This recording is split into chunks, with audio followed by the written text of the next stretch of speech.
Maka orang-orang yang dakwah ke masjid-masjid, ke rumah-rumah, dari kampung ke kampung, sama.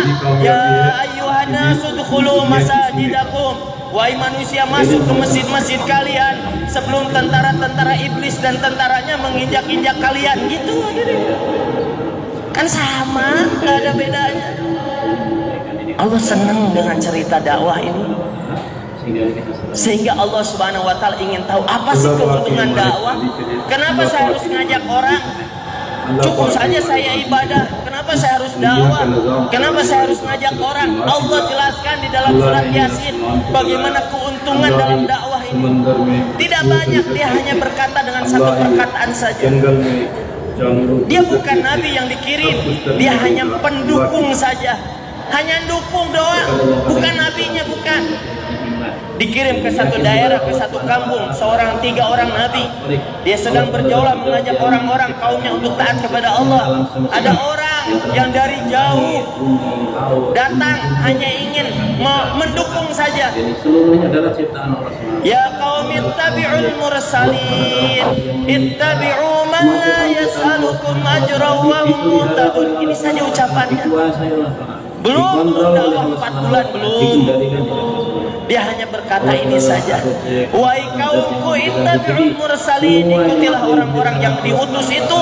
Mereka yang suka ngajak orang taat kepada Allah, Ittabi'u man la yas'alukum ajran wa muhtadun, yang mempunyai sifat orang-orang yang ngajaknya ini bukan ngajak kemana-mana. Mereka ngajak kepada Allah, yang mana ajakan mereka itu mereka tidak meminta upah, dan mereka ini diberikan hidayah oleh Allah Subhanahu wa Ta'ala. Coba, cuma itu doang. Cuma itu saja, hadirin makan Allah. Bagaimana? Maka reaksinya orang semuanya ketika orang ini bicara semuanya kaget, ngotot. Bukan itu, kemudian langsung orang ini Habib An-Najjar ditendang. Seketika itu Habib An-Najjar yang cuma berkata itu saja kemudian meninggal, hadirin. Kira-kira manusia kalau lihatnya, ini pandangan manusia, kira-kira kalau lihat orang seperti ini, ngajak, ketika baru ngajak dipukulin, kira-kira kita akan bilang apa, Pak?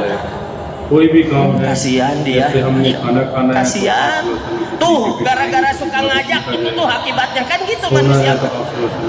Jangan ngajak-ngajak, jadi aja kayak gitu. Tuh, itu juga baru sekali aja langsung Allah ingin membuka tabir. Betulkah dia sengsara?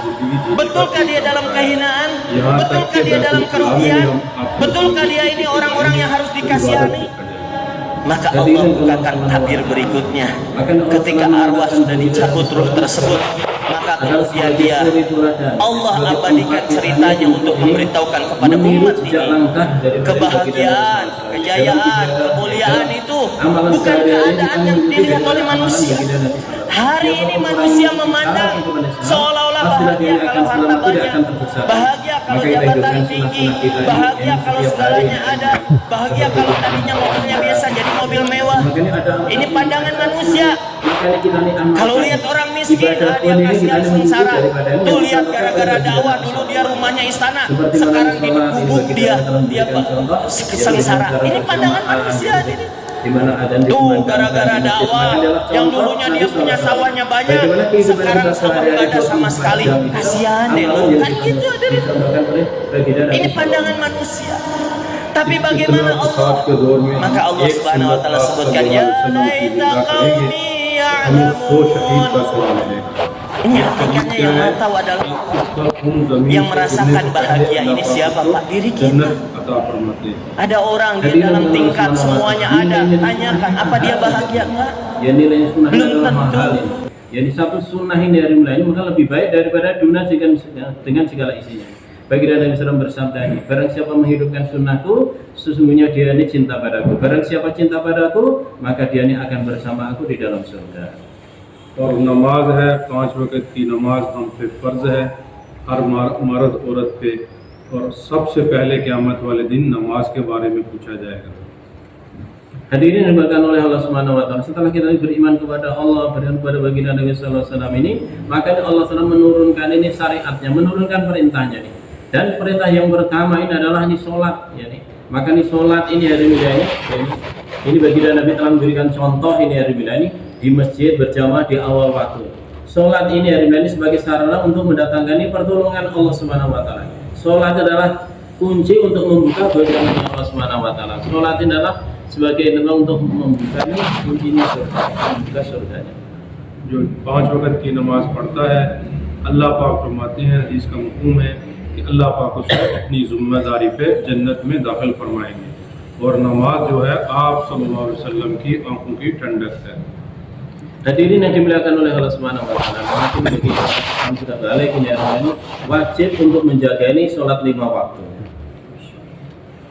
और हमें ये जो काम मिला है दावत वाला, ये तमाम अम्बिया अलैहिस्सलाम ने किया है। 1,24,000 कमो पेश अम्बिया कराम आए हैं इस दुनिया में।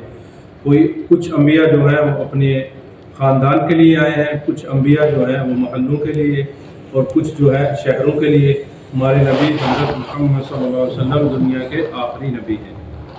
Hadirin Allah Subhanahu wa taala, makanya untuk wujudnya ini agama Allah telah mengantar daripada ini 124.000 nabi ini dan rasul. Dan terakhir adalah baginda Nabi sallallahu alaihi wasallam. Baginda Nabi sallallahu adalah khatamul anbiya. Setelah beliau tidak ada nabi lagi. और ये मैसेज, ये पैगाम अल्लाह पाक का आप सल्लल्लाहु अलैहि वसल्लम हर आदमी में के पास कई दफ़ा गए हैं। अरबी में आता है 70 गुना ज़्यादा से लिया जाता है कि ज़्यादा से ज़्यादा गए हैं। गलियों में गए हैं, बाज़ारों में गए हैं, दूसरे शहरों में गए हैं इस मैसेज को लेके। क्या मैसेज? कि ला इलाहा इल्लल्लाह मुहम्मद रसूलुल्लाह पढ़ लो।